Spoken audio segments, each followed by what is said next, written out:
Good morning. This is John from the Springs Mennonite Church. Hope you're having a great day. Here we are at the end of the week, and I hope you got plans for the holiday weekend. Should be a really good time. Weather looks pretty good, at least around here. And you know, it's always a good time for families. It's always a good time to get together and just enjoy life and be thankful for what God's given to us. And so I'd like to finish up this week, where I've been talking about Psalms. I'd like to finish up with Psalm 130 and verses 3 through 5. Here's what we find. Lord, if you kept a record of our sins, who, O Lord, could ever survive? But you offer forgiveness that we might learn to worship you. I'm counting on the Lord. Yes, I'm counting on him. I've put my hope in his word. Interesting that this passage begins with the phrase or the statement, Lord, if you kept a record of our sin. Now, let's think about this for a minute. Many of us keep a record of other people's mistakes. For some people, that record they keep is many, many, many years long. You take in the case of the group of people called Arabs, or Palestinians in particular, and the group of people called Jews. They've been hating each other for thousands of years. And you know, I bet you at this point in time, they don't even know why they hate each other. But they've kept record of who's done what. And whenever someone does something, somebody else has to do the other to get even. And then someone has to do something else to get even. And guess what? They never get even. I've known folks who have been upset with somebody for 30, 40 years. Now, I don't know if the person they're upset with even remembers the event, but it happens.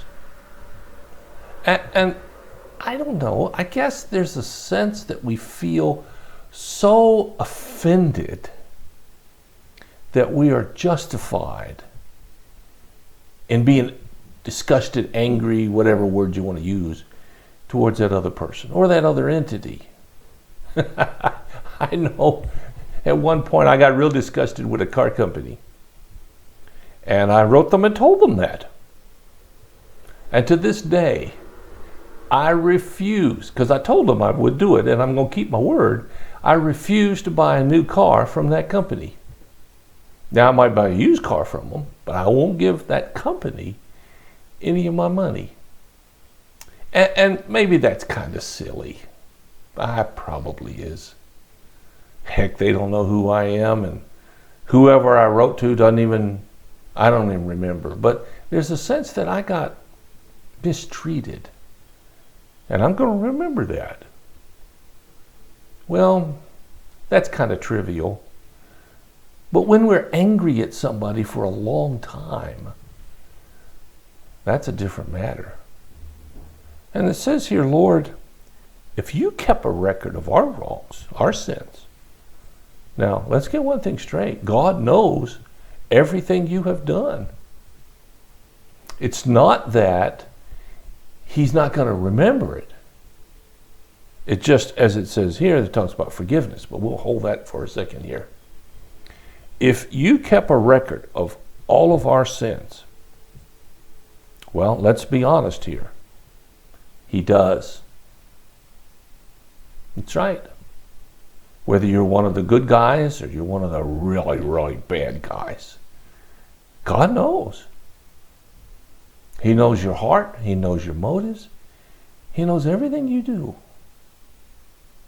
He always has, always will.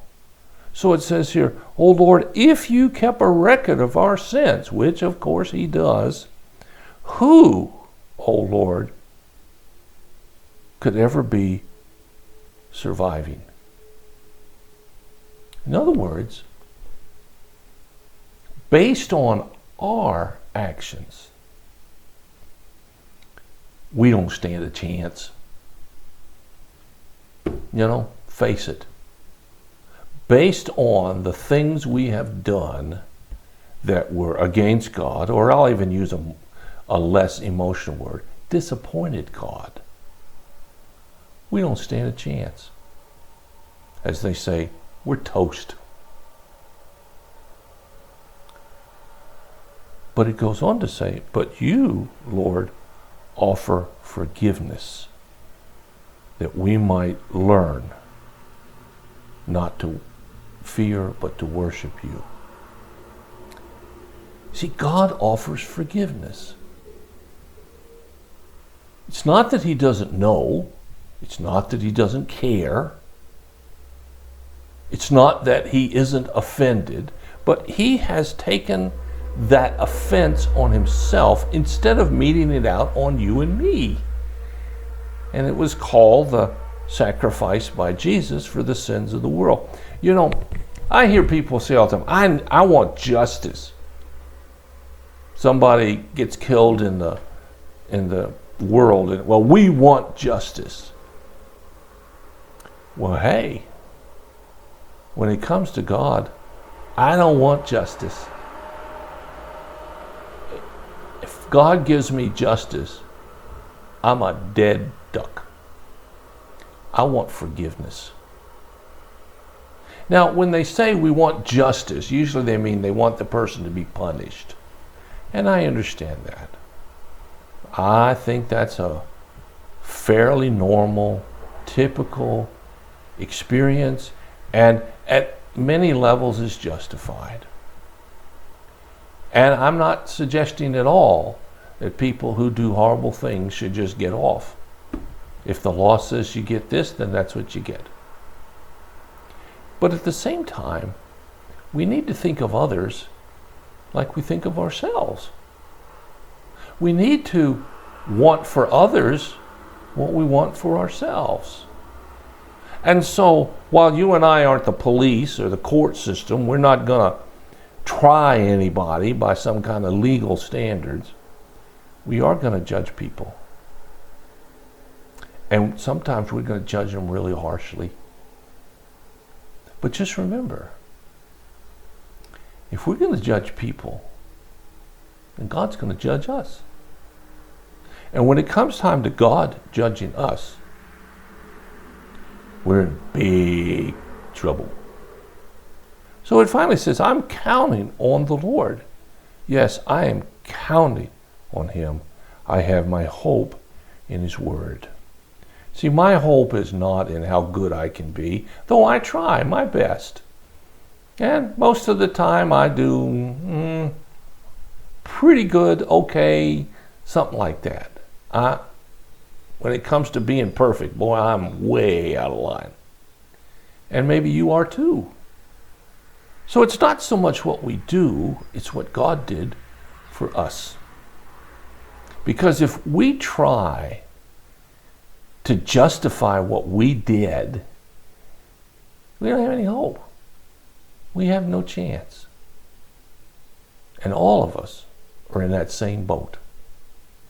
So today I hope you think about your life, and I hope you'll do what it says here. Ask God for forgiveness. And enjoy the love and the grace that he really wants to give you. So as the weekend comes, by golly, have a great one. Thanks for listening. If you have a need or a prayer concern, let us know. We'll do anything we can as fast as we can and try to help meet your need. Thanks for listening. I'll talk to you again.